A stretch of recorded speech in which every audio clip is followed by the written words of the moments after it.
दोस्तों आप देख सकते हो कि यही वो पैलेस है जहाँ पे खेसारी लाल यादव जी का गाना ललका टी-शर्टवा जिस गाने का लॉन्च आज यहाँ पे होगा। और खेसारी लाल यादव जी बनारस पहुँच गए हैं अपने गाना के प्रमोशन के लिए। ललका टी-शर्टवा गाना जो उनका आने वाला है, उस गाने का प्रमोशन के लिए वो वहाँ पे पहुँच गए हैं।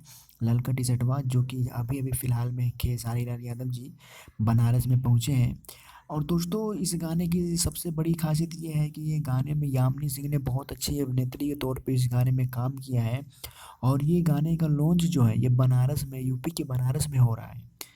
तो यही ये देखने वाली बात होगी इस गाने का लॉन्च होने के बाद में खेसारी लाल यादव जी जो कोई भोजपुरी के ट्रेंडिंग स्टार हैं, वो यामिनी सिंह के साथ इस गाने में कितना जोड़ी अच्छा लगता है, कितनी काबिलियत से निभाते हैं। दोस्तों अगर वीडियो अच्छी लगी तो लाइक कीजिएगा, चैनल को सब्सक्राइब कीजिएगा, ऐसी वीडियो मैं लेके आता रहता हूँ। Thank you.